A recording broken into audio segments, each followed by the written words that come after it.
to just do damage straight away. You've got the Life Orb Garchomp, you've got the Scarf Typhlosion, and then you've got that Specs Galarian Weezing as well. Whereas Giulio's side of the field are more setup based, and we are going to see the leads coming out. Giulio leading with that Maushold and the Annihilate, and the Weezing out for Yvar with that Toedscruel. Yeah, so a very classic lead coming out for Giulio here. You've got to assume that Yvar has some sort of game plan against Maushold and Annihilate because it is such a common lead. The training on the speed on the Maushold is going to be quite impactful here because Maushold does naturally outspeed Toedscruel, and if you are training it to be as fast as possible, you'll easily be able to get the beat up before the Annihilate. But then if you don't go for Follow Me, that could leave you susceptible to the Spore that could be coming out. So there's not a safety goggles on the Maushold. It is that Rocky Helmet instead. Because of that, we're going to see the Protect come out from the Annihilate, not take any damage this turn, and then an Acid Spray into the Maushold here. Going to lower that special defense by 2 stages, which will in turn power up anything coming out from that Weezing and return a Taunt into that Toedscruel. Going to prevent that Spore from coming off any further turns as a Dazzling Gleam. Just the move of choice here. It is going to be spread damage, not hitting the Annihilate here, and doing some big damage, picking up a massive knockout onto the Maushold turn 1. So that beat up option from that side of the field is no longer possible for Giulio. Yeah, that's a massive KO. Well, we said beat up's no longer an option. Yes, it is. Here comes the Whimsicott Here we go. as well. Round 2. But yeah, there's no prankster, but assuming the Whimsicott would be run as fast as possible, given it's holding a Focus Sash, because you always run it in special attack and speed in that case. But yeah, the Toedscruel does outspeed the Maushold. That is quite impactful. It didn't really matter in that turn, but that's really good information for both trainers going into the rest of the best of 3. Whimsicott should still be able to get a Tailwind up, but if it does want to, like it is going for, it can go for that beat up. This is only going to be 3 hits though, because the Maushold's already been KO'd. Now Rage Fist is 200 base power rather than 250, which you normally see. But yeah, Acid Spray, that's still super effective. And that's still really good damage into the Whimsicott. Yeah, again, with the low and the special defense here. The Rage Fist going to come out before any Dazzling Gleam. Let's see what the damage is like. 200 base power, doing some big damage, but surviving as a Dazzling Gleam fired back in return and taking the Whimsicott down. Another one down, and the Annihilate taking a very big amount of damage for its trouble. Yeah, if that would have been a 4 beat up into the Annihilate, that would have probably been enough to pick up the knockout on that Weezing, but taking the KO on the Maushold on that first turn meant that beat up wasn't as effective. And Incineroar's joining the field now. It's not going to be able to get an Intimidate off, of course, thanks to that neutralizing gas, but it does still have fake out pressure. You can go for a fake out into the Weezing at least, but not into the Toedscruel. That's exactly why it's going to be holding that Covert Cloak. You can very easily just go for a Spore here into the Annihilate if you want to. Earth Power would still do notable damage to the Incineroar as well. You've done so much chip damage to this opposing Annihilate. You can keep the Toedscruel safe as well, which is what Yvar is going for. Getting that Killer Watch Roll in, that's going to be able to pressure some Tailwind support in the future. Yeah, especially if we do see the Rage Fist into that slot, you've got that security of the Focus Sash, so you will be sticking around as the Weezing does go down now after all of the work that it's put in, taking 2 Pokemon down with those Dazzling Gleams. As we do see that neutralizing gas now wear off, we are going to see the Intimidate, and perfectly timed from Yvar, getting that competitive boost. +2 as a Flare Blitz does come out, doing some big damage, taking it down to its Sash here, but the Killer Watch Roll in such a good position now.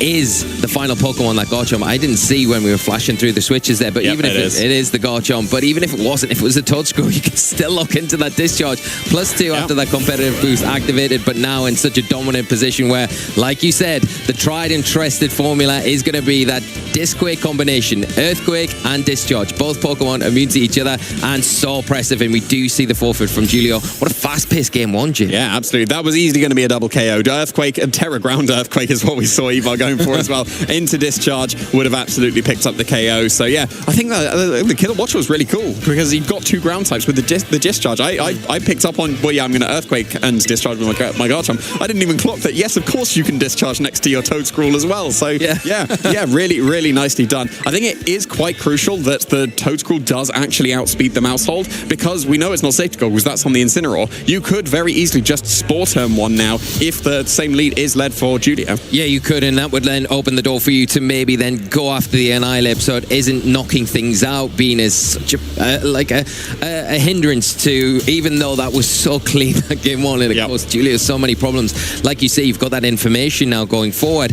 and the other thing, the timing there from Yvar to get that Killer Watch Roll in was just so perfectly done. That was so good. We can't talk about it enough there, because knowing that, okay, well, the Galarian Weezing probably going to go down here, but if it does, that neutralizing gas is going to wear off, and then that Intimidate will will activate. I'm going to make sure I take as much of an advantage of this as possible, getting that Kilowattrel in. Of course, with the Focus Sash as well, there was no risk of it getting knocked out. Yeah, for sure. And Flarebus would have been strong enough. It did bring it down to the Focus Sash. But yeah, Kilowattrel usually needs to be on the field and then Incineroar switches in. I don't think I've ever seen that interaction where you switch in the Kilowattrel to get the competitive boost because of the Weezing dissipating. That was such a cool play. And like, the game was just immediately over. Like, Discharge, Earthquake. That would have KO'd both Pokemon from full HP as well. Yeah, it feels very difficult for Giulio going into this next game, especially when, you know, anyone coming off a loss like that, especially being maybe taken a little bit by surprise. How are you approaching this one, Jamie? Yeah, I think the Whimsicott lead would probably be a bit more ideal because we saw the Mouse Hold. It didn't really do too much there. You would be able to go for a Tailwind straight away. That's if you were going still with the Annihilate strategy, but it seems like a complete switch up for both of the trainers here. It's going to be Incineroar and Dragonite for Giulio, but Yvar did switch up to Kilowattrel, and there is that competitive boost immediately on turn 1. So yes, you got an Intimidate on the Garchomp, but now you boosted that Kilowattrel. Yeah, it's in a great position. It is threatened this next turn from that Fake Out, so it will have to either go for the Terastallization. You do that, you're committing that for the rest of the game, of course, but you can get some damage off, or you just go for a nice Protect, maybe utilize the Garchomp here to get some damage off, and you've got to be careful though in front of that Dragonite that does have those Ice-type attacks that are 4 times super effective. So if you are staying on the field, if you are attacking, you've got to make sure that you get the knockouts from here. But we are going to see that Terastallization into the Ghost Terror type. It is going to have the immunity from that normal type Fake Out. Attack coming from the Incineroar this turn, so will be able to get an attack off. No Fake Out. Discharge coming out from the Kilowattrel. Garchomp immune to it, doing some big damage to the Incineroar, picking up the Paralysis on that Incineroar as well as secondary effect, and followed up by a Dragon Claw. And not quite enough. The Dragonite just holding on there. The Life Orb boost, the Intimidate, so pivotal as an Ice Spinner coming out into the Garchomp. 4 times weakness there, enough to pick up the Garchomp, but the Rough Skin now, because the Dragonite just held on. Will it be enough? It will be enough to take down this Pokemon, leaving the Incineroar just to get the Flare Blitz potentially off into the Kilowattrel, but it has got that Focus Sash. Oh, I didn't get it off. There is the secondary effect of Discharge coming into play. That is a full paralysis on the Incineroar, so we will never know what it was going to go for there. Breaking the Focus Sash would have been really, really good for Giulio, but no, that Kilowattrel has it intact. It's able to survive another attack coming out from Giulio's side of the field. Whimsicott joining the field, and with the Weezing joining the field as well. That means that the Prankster is turned off. You could have potentially gone for a Tailwind into a Flare Blitz into the Kilowattrel to be able to break the Focus Sash, but even if the Tailwind was set now, you're being paralyzed thanks to that Discharge, and we see it's a 2-hit knockout. So yes, you can go for the Discharge, maybe even into your own Weezing. Still do great damage to the Weezing, but that would secure the knockout on the opposing Incineroar as well. Yeah, it's perfectly timed with the Weezing coming in here, and you think, oh, the Whimsicott coming in and has got that ability just to set everything up and get Giulio back into this game, but it's a lot more difficult. You do, if you are Giulio, have that Focus Sash, of course. You've got that security of being able to take at least 1 attack before going down, but the Tailwind now being set by that Kilowattrel on Yvar's side of the field, followed up with a Sludge Bomb, enough to take down the Incineroar here, leaving the Whimsicott open to go for whatever it likes here, probably matching the Tailwind most situations, but we know from the speed interactions now that the Kilowattrel is in fact faster than that Whimsicott. Yeah, it is naturally faster than opposing Whimsicotts. It's actually in quite a nice speed tier that we don't usually see because we don't really see a Kilowattrel, but it's in a fantastic position here because now it's facing down the Annihilate. It could just go for an Air Slash, which is super effective into that opposing Annihilate, probably going to force that Terastallization, but Sludge Bomb's going to be able to be very super effective into the opposing Whimsicott as well. Not even a Terastallization. That's just a 1-hit knockout into the opposing Annihilate. That is a huge knockout here. No change up from Giulio's side of the field. The Air Slash, enough competitive boost to take it down in 1 hit.